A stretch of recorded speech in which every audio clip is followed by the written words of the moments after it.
Hi Gemini, Happy New Year. Welcome to January. This is Teresa from tarotbyt.com and I'm getting ready to do your January love TarotScope. And before I do that, I want to bring in some good energy for the new year and for this reading. And I want to say thank you for liking and subscribing to my channel. And thank you for those who have left comments. I read all of them. And I appreciate your taking the time out of your day to leave a comment. And for those of you who have ordered readings, I appreciate your support. Thank you so much. It's been a pleasure working with you all. So let's see what's happening for the month of January. We have a super full moon in Cancer on January 1st. And then we have a new moon in Capricorn, January 16th, and then another full moon, which is a blue moon, and it's also an eclipse, January 31st, and that will be in Leo. So we've got a lot of things happening this month. The eclipse season is back, so we're going to have an eclipse in January and then again in February. So it's just shaking us up out of our comfort zone, getting us on the right path. So let's see what the cards have to say about Gemini. What do you need to know about love and relationships for the month of January in this new year? What does Gemini need to know about love and relationships?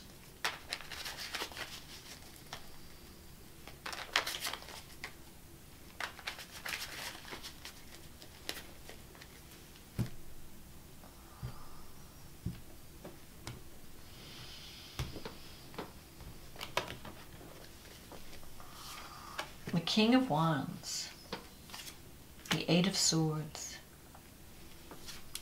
the Knight of Swords, the Six of Wands, the Four of Cups, the Fool, the Two of Pentacles, the Five of Swords, the Three of Cups, and the Death card. Excuse me. Okay, so you start out with this King of Wands. This can represent, the King of Wands can represent someone who is a fire sign. It could be an Aries, Leo, Sagittarius. Someone who has, who's very outspoken, very confident, not afraid to speak their mind, very truthful, sometimes almost too honest. Sometimes they can be a little bit bossy.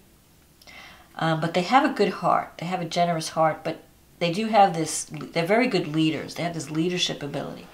And sometimes they like to take charge. So you could be dealing with someone that's like this king. It can also, since it's the first card in the reading, it could also represent qualities within you. That you have leadership ability, that you need to, that you're interested in taking charge of your life and making changes.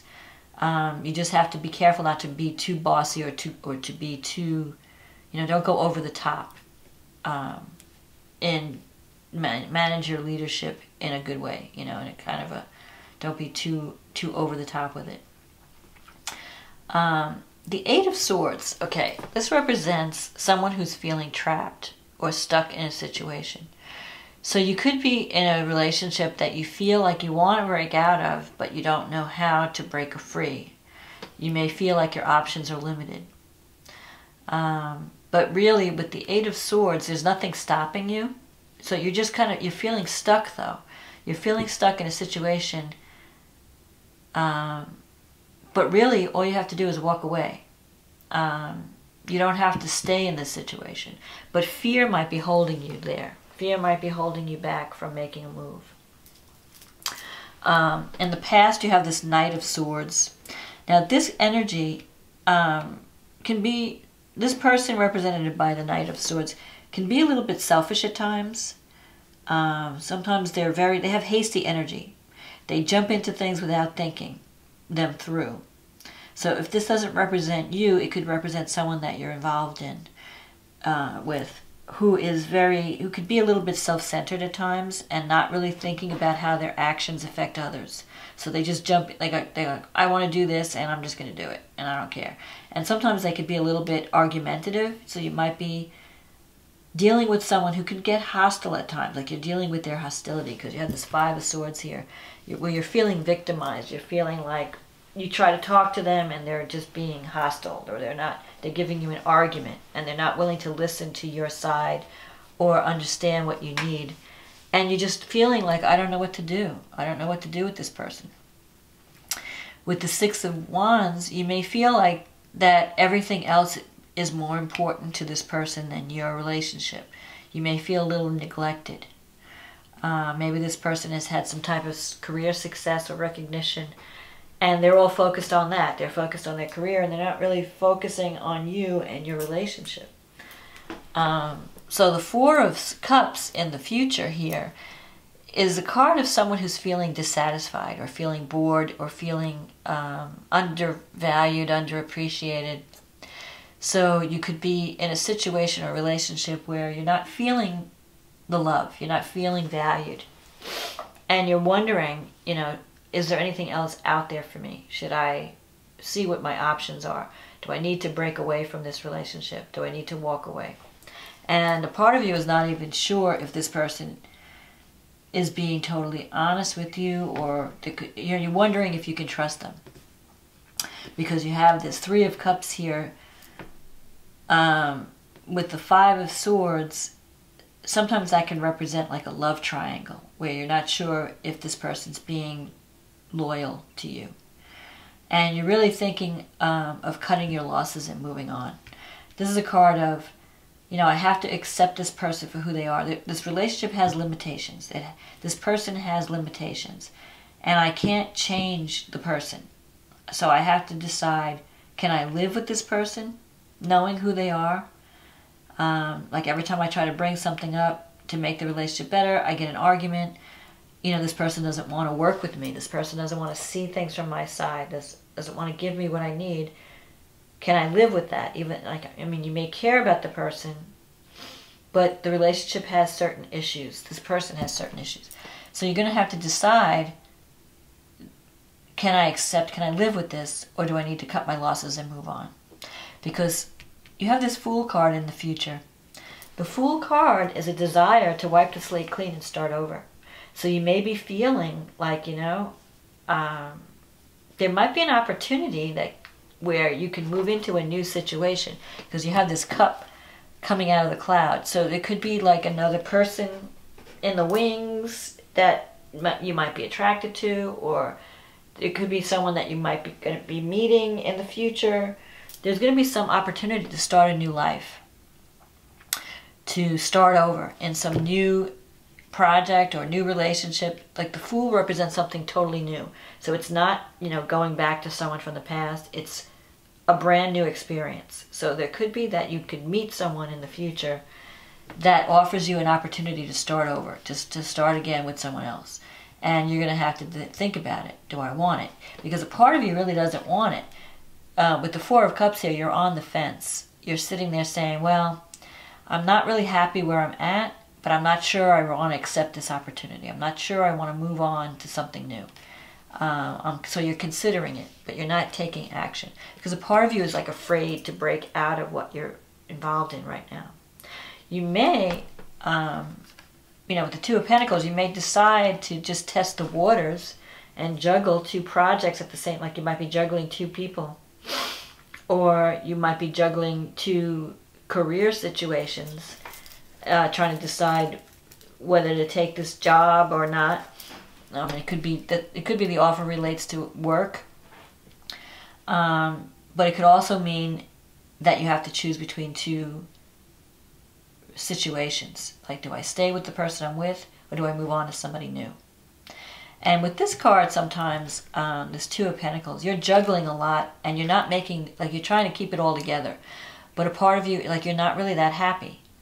It's like you're pretending everything's fine. Okay, everything's fine, everything's good. You know, on the outside, you're smiling, and everybody thinks you're happy, and everything's wonderful.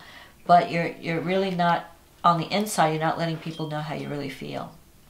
So at some point, you're going to have to decide. You're not going to be able to do this juggling act forever. You're going to have to decide whether to stay or to leave. Cut your losses. Sometimes when this card comes up, If you're being bullied or victimized in a relationship, you're better off just cutting your losses and moving on. And if you do make that decision, you have the support of friends and loved ones. This is a card of, you know, a group of women or a group of family that is there for you. So you have supportive friends or family members that are there that can help you through the transition if you do decide to take this new opportunity. And then you have the death card here, which is not, it doesn't mean a physical death, but it does mean a new way of life. It does mean an ending followed by a new beginning. So you may be having to think of, what do I need to keep and what do I need to let go of at the beginning of the year? Because there are going to be opportunities for newness, for new beginnings. So you're going to have to decide, okay, I need to clear out what's no longer working. If I'm in a relationship and it's no longer working, maybe I need to just walk away. Maybe I need to free myself, because you're keeping yourself trapped in a situation that's not making you happy, or you're not happy, you're not fulfilled, and you're not fulfilling your true potential. So you have to overcome fear. You know, we have a lot of Capricorn energy in this month, which is opposed by the Cancer, like the Cancer moon. You have to confront your fears, and you have to also learn how to nurture yourself. That's the conflict between the Cancer moon and the Capricorn sun. That's connected to Pluto, Mars, Jupiter. I mean, all these planets going into Capricorn. Venus, Pluto, Saturn are all in Capricorn. And then you have Mars and Jupiter, which are, you know, saying take action, expand your environment, you know, branch out into new beginnings, new experiences. So with the death card, you may have to clear something out so you can make room for the new. You may have to admit something is dying or something's just no longer working and you need to get rid of it. You need to create a new life. So it's like death to the old way of life, and then a birth, a new beginning in a new, totally new environment. And with you, this first full moon in Cancer, which is a supermoon, it's a very emotional moon. It's got a Grand Water Trine connected to it. It's affecting your 2nd house, your 8th house, your 6th house, and your 10th house. So it's career, where you're kind of maybe confused about what direction to go in your career. With the 6th house, you've been working really hard. You might be overworking. You need to slow down and take care of yourself. Maybe you're taking on too much at this full moon at the beginning of January. But you're feeling like, I need more money, I need more resources. Because the 2nd and the 8th house are, what do I value? You're kind of like, I need to feel safe and secure. So you might be overworking and trying to build up a nest egg. With the feeling that maybe I don't have enough money, I need more money to accomplish what I want to accomplish in life. So you're going to have to take a realistic view of your resources. What do I have that I can work with? What do I need? And have more confidence in yourself. Jupiter is bringing luck in your employment sector. So you could have some type of career opportunity come up. Then also with the new moon will be in your 8th house, and that's the house of resources. It's the house of intimacy. It's the house of transformation, where you confront your fears, you confront your demons, and you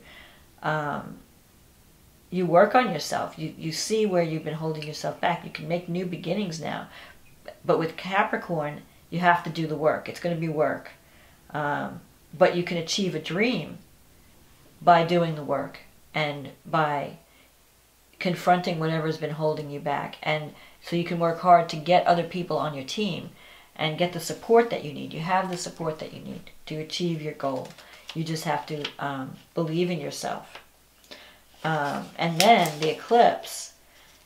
The eclipse is happening at the end of the month in the 3rd and the 9th house. So you might decide to move to a new location. You might have some type of success with publishing, higher education. You might decide to go back to school. Or something may be coming to culmination, like you might be working on a project that involves publishing or the media or the internet, and you're going to see the results of your hard work. And that's also going to affect your job, on your employment situation in a positive way, and career success. You may be working, if you're working with something that has to do with creativity or healing, all these things that have to do with Neptune. If you're working to serve others, you're going to come into, you might achieve a goal with this eclipse. You might have like this lucky break at the end, where like some opportunity pops up and you have to take action. You have to take quick action. So you're going to have decisions to make in January. Do I start a new life? Do I cut my losses and move on and start something that really speaks to me, where I can feel that I'm being valued, where I can feel that I'm getting the resources that I need, I'm getting paid what I'm worth? You know, these are all the things. Like you want to create something that's going to give you security and stability financially, but also something that makes you feel good about yourself, like I can do this. Because the second house also has to do with self-esteem. How do I feel about myself? What do I need to feel good about myself? What do I need? What type of career path do I need to be on? Do I need to? Because you're going to feel like you want to do something that serves others, that serves the world. With Neptune in the 10th house, anything that you do that has to do with art, music, or creative writing, or even healing and spirituality, or working to serve the masses, working to serve the disadvantaged, that's all Neptune. So that's going to be an important theme in terms of career and your life path. And you may have an opportunity to move in a new direction in January, especially around the eclipse times, the end of January. I think things are going to come to a culmination where you're going to be doing a lot of evaluating. And you might decide to make a new beginning along those lines. And it will be, it'll probably be more fulfilling, but you'll also have to admit that you have to let go of what's no longer working. You can't ignore that. You can't, like you may have been spending a lot of energy trying to fix something that can't be fixed. That no matter how you tried to fight, you're both getting hurt. So you may have to decide to cut your losses and move on. And that could be either career or relationship. But don't be trapped. Don't feel that you're stuck in a situation that's not working for you. You have an opportunity to create a new life or a new beginning. So take it. You don't have to exist in a situation that's making you unhappy. You want to be fulfilled. You want to move towards fulfillment. Something that you can feel good about. Something that's going to bring you the resources that you need. And you will have the support. You will have people that will be encouraging you and cheering you on and even helping you as you go through the struggle of getting to where you want to be. And you have the potential to create something that lasts. So that's my advice for the month of January. I hope this reading was a help to you, and I wish you good luck, and I hope that and wisdom to find your correct path and the courage to take action and move toward it. So I hope this reading was a help to you. Happy New Year, Gemini, and I will talk to you again next month.